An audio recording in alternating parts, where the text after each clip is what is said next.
Fritz Haber was born on December 9, 1868, in Breslau, Prussia, now Wrocław, Poland, into a world of contradictions that would define his entire life. He was born Jewish in an increasingly anti-Semitic German empire. He was born into wealth. His father, Siegfried Haber, was a successful merchant dealing in dyes, chemicals, and pharmaceuticals, but into a family scarred by tragedy and emotional coldness. His mother, Paula Haber, died in childbirth just 3 weeks after Fritz was born, a loss that haunted him throughout his life. His father remarried, but Fritz's relationship with Siegfried was distant and difficult. Siegfried was a stern, practical businessman who saw his son as weak, impractical, too intellectual, insufficiently interested in commerce. Growing up in Breslau in the 1870s and 1880s meant growing up in a Germany that was rapidly industrializing, growing in power and ambition, but also becoming more nationalistic and more hostile to Jews despite their increasing assimilation. The Haber family was culturally German. They spoke German, celebrated German culture, considered themselves German patriots. But they were also Jewish, and in the rigid social hierarchies of Imperial Germany, this mattered enormously. Jews could succeed in business or certain professions, but faced barriers in academia, the military, and government. For someone as ambitious as young Fritz, someone who desperately wanted recognition and acceptance, these barriers were intolerable. Fritz was a mediocre student in his early years, not particularly distinguished, not particularly motivated. He showed some aptitude for science and mathematics, but also a tendency toward laziness and a lack of focus. His father despaired of him, seeing no evidence of the drive needed to succeed in business or any other field. But something changed when Fritz entered university. At the University of Berlin in 1886, and later at the University of Heidelberg, Fritz Haber discovered chemistry, and chemistry awakened something in him.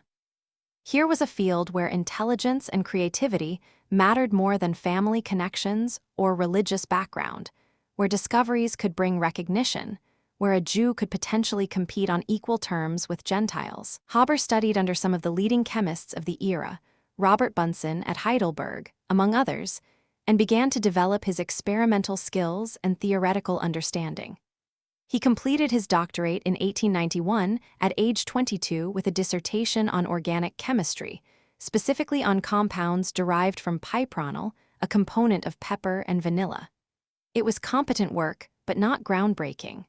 Haber was talented but not yet exceptional, driven but still searching for his direction. His father wanted him to join the family business, and for a brief period, Fritz tried. He worked in his father's firm and in other chemical companies, learning industrial chemistry, understanding how science translated into commercial production. But he hated it, the routine, the lack of intellectual challenge, the sense of being trapped in commerce when he wanted to be doing research. In 1894, Haber made a decision that would shape the rest of his life. He converted from Judaism to Christianity, specifically to Lutheranism. This wasn't a religious conversion in any meaningful sense. Haber wasn't particularly religious as a Jew and wouldn't be particularly religious as a Christian. It was a pragmatic decision, a calculated attempt to remove barriers to academic advancement. In Imperial Germany, a Jew could not become a full professor at most universities, could not rise to the highest positions in government or military, could not fully assimilate into the elite circles of German society. Conversion, while not removing all barriers, made things easier. Many German Jews of Haber's generation faced this choice and made the same calculation. But conversion came at a cost. His father was furious, seeing it as a betrayal of family and heritage. Their relationship, never warm, became even more strained. Haber's conversion also didn't fully achieve its purpose. He was still seen by many as a Jew, just a converted one, and the prejudices remained, though slightly muted. It left Haber in a kind of limbo, no longer fully Jewish in identity or community, but never fully accepted as German either, despite his fervent patriotism and his insistence that he was German first and foremost. This identity crisis, this desperate need to prove his Germanness and worth to a society that would never fully accept him, would drive many of his later choices. In 1894, after his conversion, Haber secured an assistantship at the University of Karlsruhe under Hans Bundt, professor of chemical technology. It was a modest position, but it gave him access to a laboratory, to students, and to the opportunity to do research. Karlsruhe wasn't Berlin or Munich, it was a technical university, more focused on practical applications than pure research. But for Haber, it was perfect. He could work on problems that bridged pure and applied chemistry, could develop his experimental skills, and could begin building a reputation. He would spend the next 17 years at Karlsruhe, from 1894 to 1911, transforming himself from a mediocre assistant to one of the leading chemists in Germany. By the early 1900s, Haber had established himself as a competent physical chemist, working on electrochemistry, thermodynamics, and combustion. He published papers, taught classes, and slowly built his academic credentials. In 1906, at age 37, he was finally promoted to full professor at Karlsruhe, a significant achievement, especially for a converted Jew. But he hadn't yet made the breakthrough discovery that would establish his lasting reputation. That was about to change. The problem was nitrogen. All living things need nitrogen. It's essential for proteins, for DNA, for life itself. The atmosphere is 78% nitrogen gas, but atmospheric nitrogen is inert, unreactive, largely useless to most organisms. Plants can only use nitrogen that's been fixed, converted from gaseous N2 into compounds like ammonia or nitrates that can be absorbed through roots. Natural nitrogen fixation occurs through lightning, through certain bacteria in soil and plant roots, and through the decay of organic matter. But by the early 20th century, the world was running out of fixed nitrogen. Why did this matter? Because agriculture depended on fertilizers, and the best fertilizers were nitrogen-rich compounds. For centuries, agriculture had relied on natural sources: manure, crop rotation with nitrogen-fixing plants, guano deposits from islands where seabirds had deposited their nitrogen-rich droppings for millennia. But the world's population was growing rapidly, and these natural sources were being depleted. The great guano deposits of Peru and Chile were running out. Scientists warned of an impending agricultural crisis. Without adequate fertilizer, crop yields would fall, and mass starvation would follow. The German chemist Wilhelm Ostwald warned that the exhaustion of the Chilean saltpeter deposits threatens the whole population of Europe with famine. There was also a military dimension. Fixed nitrogen wasn't just needed for fertilizer, it was essential for explosives. Gunpowder and other explosives required nitrates, which came from the same Chilean deposits as fertilizer. If those deposits ran out, or if they were blockaded during war, a nation couldn't sustain a modern military. Germany, surrounded by potential enemies and preparing for the possibility of a great European war, was particularly vulnerable. Securing a domestic source of fixed nitrogen was both an agricultural necessity and a strategic military imperative. Several chemists had tried to fix nitrogen artificially, to convert atmospheric nitrogen into ammonia or other useful compounds, but the challenge was immense. Nitrogen molecules are extremely stable. The triple bond between nitrogen atoms is one of the strongest in chemistry. Breaking that bond requires enormous energy. Previous attempts at industrial nitrogen fixation had been energy-intensive and economically unviable. But Haber, working with his assistant Robert Le Rossignol, believed he could solve the problem through careful manipulation of temperature, pressure, and catalysts. The work was painstaking. Haber and Le Rossignol experimented with different pressures, different temperatures, different metal catalysts, iron, osmium, uranium, different reactor designs. They were trying to find conditions where nitrogen gas and hydrogen gas would combine to form ammonia, a deceptively simple reaction, N2 plus 3H2, right arrow 2NH3, but extraordinarily difficult to achieve efficiently. The thermodynamics suggested it should work at high pressure and moderate temperature with the right catalyst, but making it work in practice was another matter entirely. In 1909, after years of work, Haber and Le Rossignol succeeded. They demonstrated a working process for synthesizing ammonia from atmospheric nitrogen and hydrogen, operating at about 200 atmospheres pressure and 500 degrees C, using an osmium catalyst. On July 2, 1909, Haber demonstrated the process to representatives from the chemical company BASF, producing ammonia drop by drop from air. It was a historic moment, the alchemical dream of making something from nothing, creating the substance of life itself from the inert atmosphere. BASF immediately recognized the commercial potential and hired the brilliant chemical engineer Karl Bosch to scale up Haber's laboratory process to industrial production. Scaling up proved to be an enormous challenge, going from producing drops of ammonia in a laboratory to producing tons per day in a factory required solving countless engineering problems. But Bosch and his team at BASF succeeded, developing high-pressure reactors, finding cheaper catalysts, iron-based instead of osmium, and creating a complete industrial process. The first industrial Haber-Bosch plant opened in Oppau, Germany, in 1913. It was an engineering marvel, producing ammonia from air on an industrial scale, seemingly creating food from nothing. The Haber-Bosch process transformed agriculture and transformed the world. Suddenly, there was an unlimited source of fixed nitrogen for fertilizers. Crop yields increased dramatically. The specter of mass starvation receded. Today, roughly half of the nitrogen in our bodies comes from the Haber-Bosch process. We are literally made of air, alchemically transformed by the chemistry Haber invented. The process supports about half of the world's current population. Without it, billions would starve. It's arguably the most important invention of the 20th century, the discovery that fed the world. But the Haber-Bosch process had another consequence. Germany now had a domestic source of nitrates for explosives, no longer dependent on Chilean imports. When World War I began in August 1914, just a year after the first industrial plant opened, the British Navy blockaded Germany, cutting off access to Chilean nitrates. Without the Haber-Bosch process, Germany would have run out of explosives within months and been forced to surrender. Instead, the process kept Germany supplied with munitions for 4 years of brutal warfare. The invention that fed the world also sustained the war. Haber's alchemy created both bread and bombs, and he would embrace both applications with equal fervor.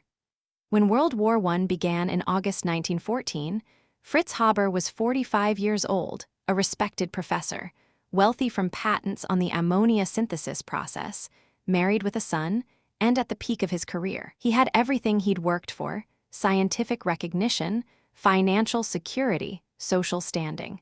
But he also had something else: fervent German patriotism and a desperate need to prove his loyalty to the fatherland. When the Kaiser called for support from German scientists, Haber answered with enthusiasm that bordered on fanaticism. Haber immediately offered his services to the German military, organizing scientists for war work and proposing ways chemistry could contribute to victory. The German army was enthusiastic. Here was a brilliant chemist, an organizational genius, offering to mobilize the chemical industry for military purposes. Haber was given a position in the War Ministry and set to work on various projects.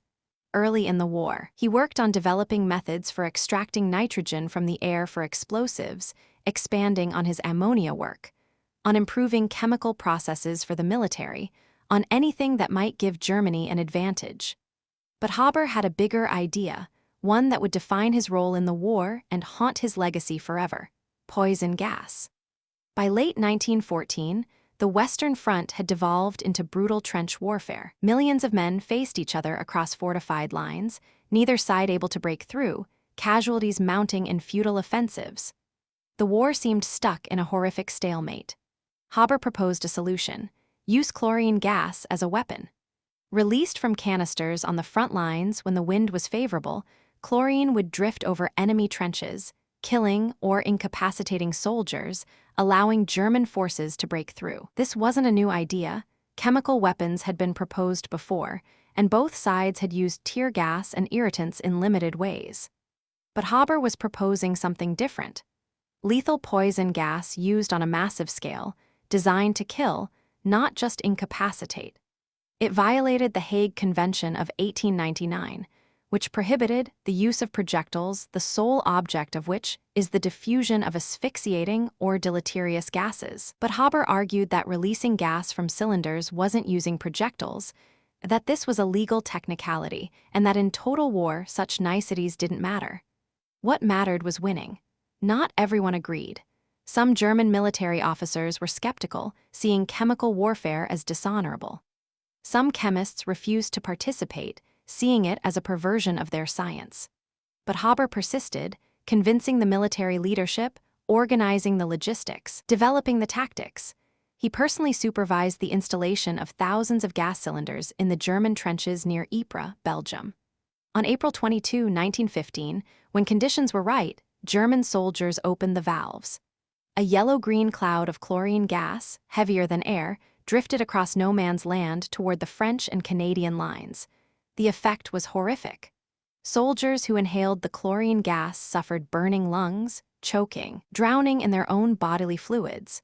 Thousands were killed or incapacitated, fleeing in panic. The German forces advanced, achieving a significant breakthrough. But they didn't have enough reserves to exploit it, and the attack didn't end the stalemate. What it did do was open a new chapter in warfare. The Allies immediately began developing their own chemical weapons. Gas attacks became routine on the Western Front: chlorine, phosgene, mustard gas, each more terrible than the last. Over the course of the war, chemical weapons would cause over 1 million casualties, including about 90,000 deaths. Haber was promoted, given the rank of captain extraordinary for a Jew, even a converted one, and made head of the chemistry section in the Ministry of War. He organized Germany's chemical warfare program, recruiting scientists, developing new gases, improving delivery methods, overseeing production. He was in his element, directing vast resources, solving complex problems, contributing to the war effort in ways that seemed to him absolutely essential for German victory. He believed he was being patriotic, doing his duty, using his scientific skills for his country. But there was opposition even in his own home. Haber's wife, Clara, was also a chemist. In fact, she had been one of the first women to earn a PhD in chemistry in Germany, and she had collaborated with Haber on some of his early electrochemistry work. But Clara was horrified by her husband's work on chemical weapons. She saw it as a perversion of science, as morally indefensible, as turning the tools of creation into instruments of mass death. She argued with Fritz repeatedly, pleading with him to stop, to see the moral implications of what he was doing. On the night of May 2, 1915, just days after the first gas attack at Ypres, there was a celebratory party at the Haber home in Berlin. Fritz was the hero of the hour, being congratulated by military officers and fellow scientists. But Clara was distraught. After the party, in the early morning hours of May 3, Clara went into the garden, took Fritz's military pistol, and shot herself in the chest. Their 13-year-old son Hermann found her dying in the garden. She died in his arms before medical help could arrive. Fritz was devastated, but only briefly. The morning after Clara's suicide, he left Berlin to return to the Eastern Front, where he was overseeing preparations for gas attacks against Russian forces. He didn't attend Clara's funeral. Whether this was emotional avoidance, commitment to duty, or simple callousness is debated by historians. What's clear is that Fritz Haber never publicly questioned his work on chemical weapons, never expressed regret or moral doubt about what he had done. In his mind, he was a German soldier doing his duty. The fact that his wife had killed herself in protest of that duty seemed not to shake his conviction. Haber continued his work throughout the war, developing new chemical weapons, improving gas masks, training gas troops. When Germany was finally defeated in November 1918, Haber faced a new crisis. The Treaty of Versailles listed him as a war criminal for his role in developing chemical weapons. There was talk of extradition and trial. Haber went into hiding briefly, growing a beard as a disguise, contemplating fleeing to Switzerland. But eventually, the Allied powers decided not to pursue war crimes charges against scientists, focusing instead on military and political leaders. Haber was safe legally, but his reputation was in ruins internationally. He was seen as the father of chemical warfare, the scientist who had turned chemistry into a weapon of mass murder. Despite international condemnation, Fritz Haber's scientific reputation within Germany remained high. The ammonia synthesis work was recognized as genuinely revolutionary, transforming agriculture and chemistry regardless of its military applications. In 1918, even before the war ended, the Swedish Academy of Sciences awarded Haber the Nobel Prize in Chemistry for the synthesis of ammonia from its elements. It was supposed to be awarded in 1918, but the ceremony was delayed until 1919 due to the war.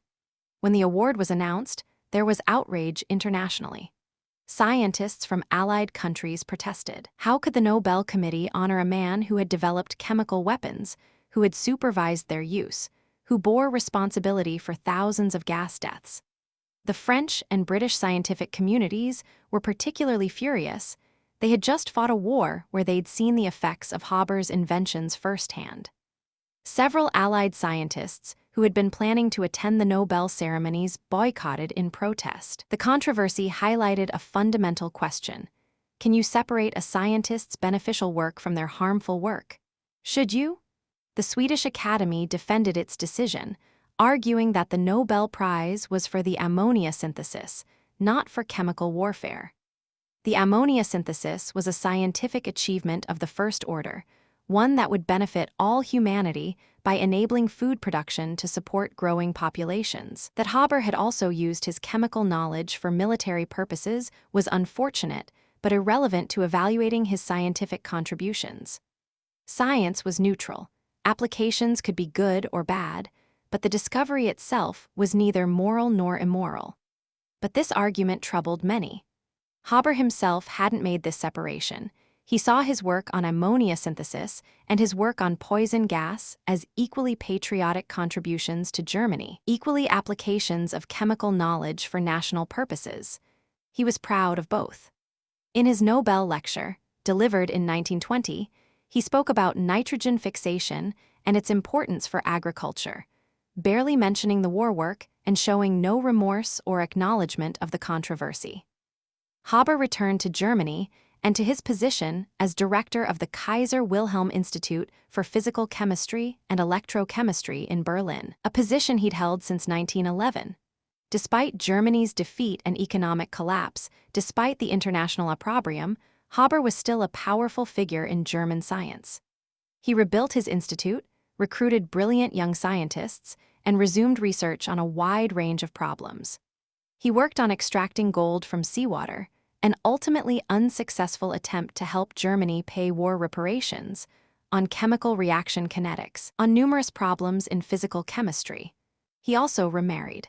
In 1917, while still married to Clara, he had begun a relationship with Charlotte Nathan, 20 years younger, and they married in 1919, less than 4 years after Clara's suicide. They had 2 children together, but the marriage was not happy. Charlotte later said that Fritz was emotionally cold, obsessed with his work, unable or unwilling to provide the emotional warmth the family needed. They divorced in 1927. Hermann, Haber's son from his marriage to Clara, would later say that his father's treatment of both wives was characterized by emotional neglect, and that the family suffered from Fritz's single-minded focus on career and reputation. Through the 1920s, Haber continued to be a central figure in German chemistry. His institute was one of the leading centers for physical chemistry in the world. Young scientists competed for positions there, knowing that working with Haber would advance their careers. Among his assistants and collaborators were several future Nobel laureates. Haber had a gift for recognizing talent, for asking interesting questions, and for creating an environment where serious research could be done. But he also had a reputation for being demanding, for emotional volatility, and for an ego that required constant validation. Haber's Jewishness, which he had tried to escape through conversion and through fervent German patriotism, remained an issue. During the 1920s, as Germany struggled with economic crisis and political instability, anti-Semitism was rising. Haber was attacked in right-wing newspapers as a Jew who had betrayed Germany by not fighting in the trenches, as a war profiteer who had gotten rich from his patents while real Germans died. The fact that he had directed the gas warfare program, that he had literally been at the front lines during gas attacks, that he had worked tirelessly for German victory, none of this mattered to the anti-Semites. He was a Jew, therefore suspect, therefore not really German. This must have been particularly painful for Haber, who had tried so hard to be accepted as German, who had converted to Christianity specifically to remove barriers, who had served Germany with a patriotism that bordered on fanaticism. He had given everything to Germany. His first wife's life, arguably, had been sacrificed to his service, and still he was not fully accepted. Still he was seen as an outsider, a Jew playing at being German. The tragedy of Haber's life is encapsulated in this contradiction. He desperately wanted Germany's acceptance, worked harder than almost anyone to earn it, and would never receive it because the Germany he loved was fundamentally exclusionary. In January 1933, Adolf Hitler became Chancellor of Germany. The Nazi regime began implementing its anti-Semitic policies almost immediately.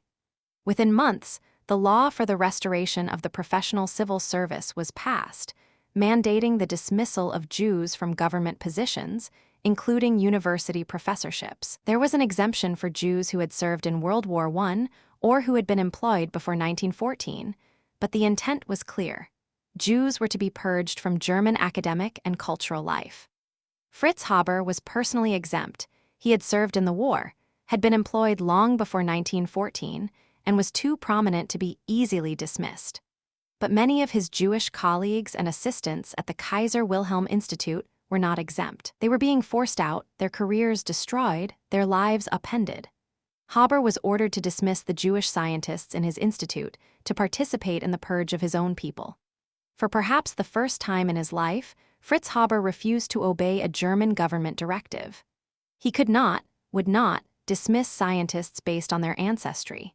These were brilliant researchers, many of them his protégés, and to fire them for being Jewish was unconscionable. In April 1933, Haber wrote to the Minister of Culture, saying, "For more than 40 years I have selected my collaborators on the basis of their intelligence and their character, and not on the basis of their grandmothers, and I am unwilling for the rest of my life to change this method, which I have found so good."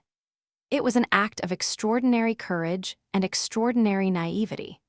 Haber seemed to believe that his service to Germany, his scientific stature, his conversion to Christianity, all of this would protect him, would allow him to resist the Nazi policies. He was wrong. The Nazi regime didn't care about his past service or his scientific achievements. To them, he was a Jew, and that was all that mattered. Within weeks, Haber was being pressured to resign. He could keep his position only if he agreed to dismiss his Jewish staff. He refused. In May 1933, Fritz Haber resigned as director of the Kaiser Wilhelm Institute for Physical Chemistry and Electrochemistry. It was a devastating blow. The institute had been his life's work, the institutional home he had built over more than 2 decades. But he could not remain if it meant betraying his principles and his colleagues. The resignation was accepted immediately.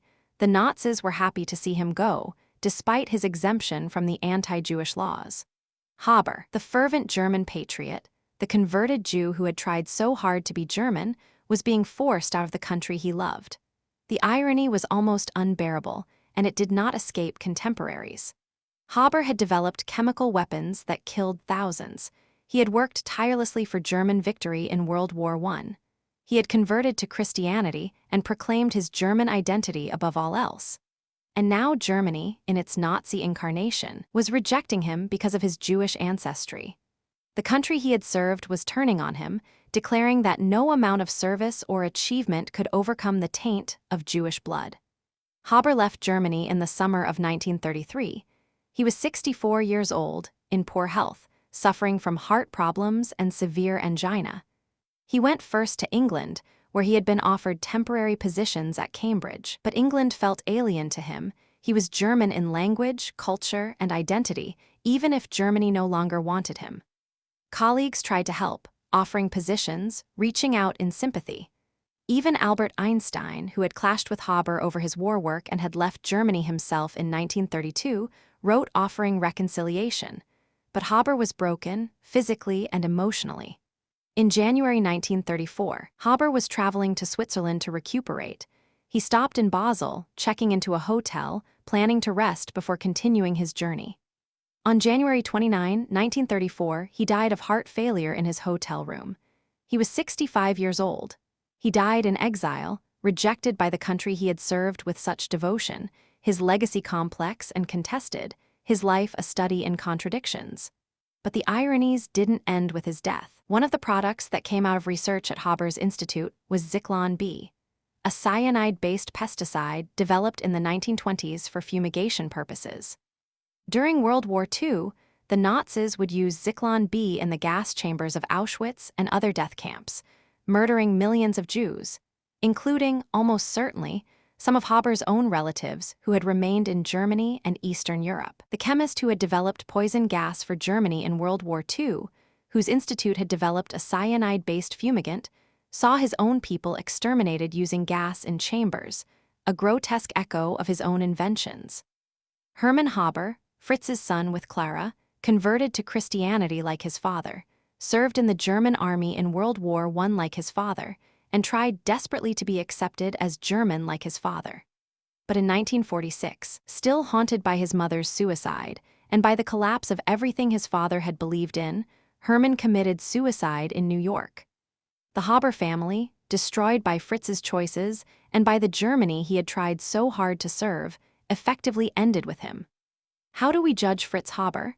It's one of the most difficult questions in the history of science, because Haber's legacy is so profoundly contradictory. On one side of the ledger, the Haber-Bosch process feeds billions of people. Nitrogen fertilizers derived from Haber's inventions support roughly half the world's population. Without the ammonia synthesis, mass starvation would have killed billions over the past century. The process has enabled the Green Revolution, the dramatic increases in crop yields that have supported population growth from 1.6 billion in 1900 to nearly 8 billion today. By this measure, Haber saved more lives than perhaps any other single individual in history. On the other side, Haber pioneered chemical warfare, developed and deployed poison gas, supervised attacks that killed thousands horribly. The gas warfare he initiated in 1915 set a precedent that led to the development and stockpiling of ever more terrible chemical weapons. While chemical weapons haven't been used on the scale Haber employed them since World War I, largely because of international revulsion at their effects, they remain a persistent threat. Saddam Hussein used them against Iranian soldiers and Kurdish civilians. The Syrian civil war saw repeated chemical attacks. Nerve agents developed from Haber's work have been used in terrorist attacks and assassinations. The genie Haber released from the bottle has never been fully contained. There's also the question of the man himself, separate from his inventions. Haber was brilliantly intelligent, organizationally gifted, capable of solving extraordinarily difficult problems through persistence and insight. But he was also emotionally cold, driven by ego and ambition, willing to sacrifice personal relationships for professional success. His first wife killed herself in protest of his work, and he left for the front the next morning. His son from that marriage suffered psychologically his entire life and eventually committed suicide. His second marriage ended in divorce, with his wife citing emotional neglect. He was, by most accounts, a difficult, demanding, often unpleasant person, however brilliant. And then there's the tragic irony of his German patriotism. Haber desperately wanted to be accepted as German, converted to Christianity to remove barriers, served Germany with fanatical devotion during World War I, contributed immensely to German science and industry. Yet Germany ultimately rejected him because of his Jewish ancestry, forcing him into exile where he died broken and bitter. The country he loved proved unworthy of his love. This doesn't excuse his actions, his work on chemical weapons, his emotional neglect of his family, but it adds a dimension of tragedy to an already complex story. Modern chemistry departments struggle with Haber's legacy. Many still teach the Haber-Bosch process as one of the most important industrial chemical processes, essential to understanding chemical engineering and catalysis. But how do you teach about its inventor? Some departments avoid mentioning Haber personally, focusing just on the chemistry. Others address the controversy head-on, using Haber's life as a case study in scientific ethics, in the dual-use nature of technology, in the question of moral responsibility for scientists. There's no easy answer. The Haber-Bosch process itself is also increasingly controversial from an environmental perspective.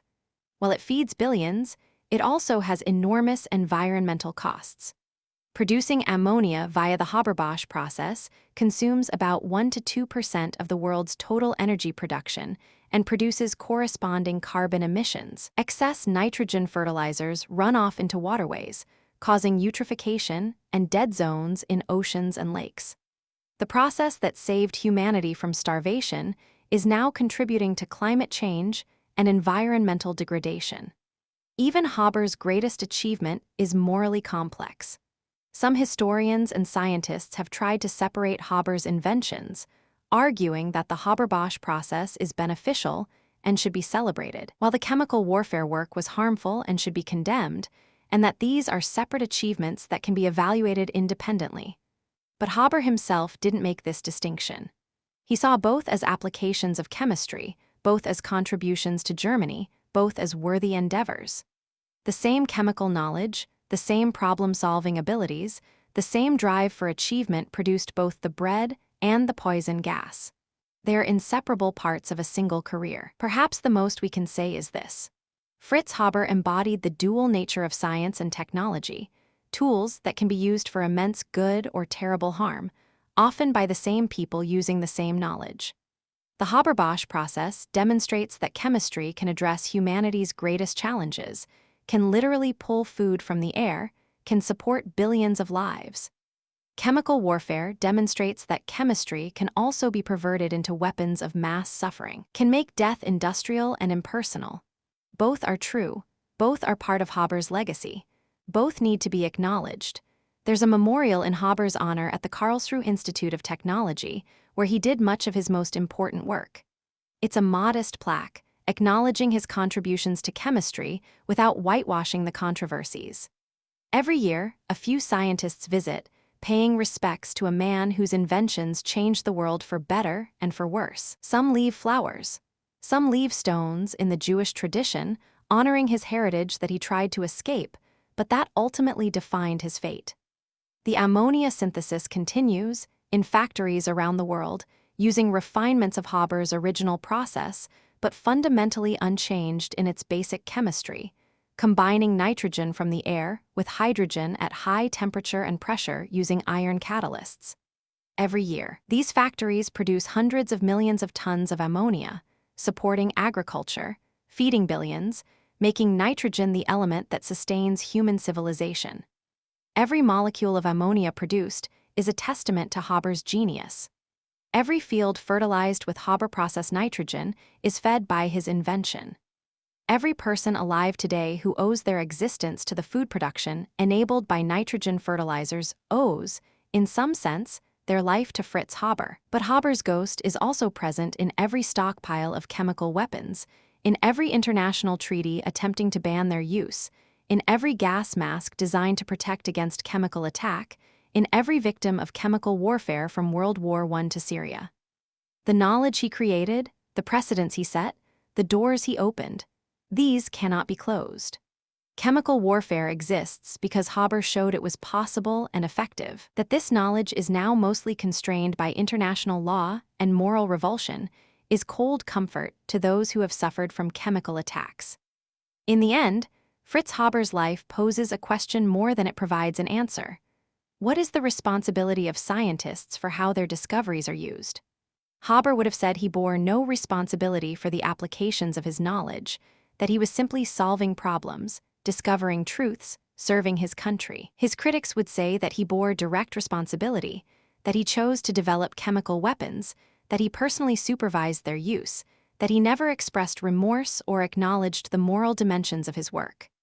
The debate continues, unresolved, relevant now more than ever as science and technology grow more powerful, and their potential for both benefit and harm grows with them.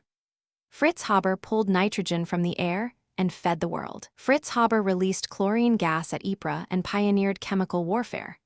Both statements are true. Both are part of his legacy. Both need to be remembered. The bread and the death, the alchemy of air and poison, the genius and the monster, all were contained in one brilliant, troubled, tragic man who wanted nothing more than to be accepted as German and who died in exile, rejected by the country he had served, his legacy forever contested, his life forever a warning about the dual nature of human knowledge and human ambition. We are, literally, made of his invention. The nitrogen in our proteins, our DNA, our bodies came from air through the Haber-Bosch process. We live in the world he created, for better and for worse, and we cannot escape the moral complexity of that inheritance.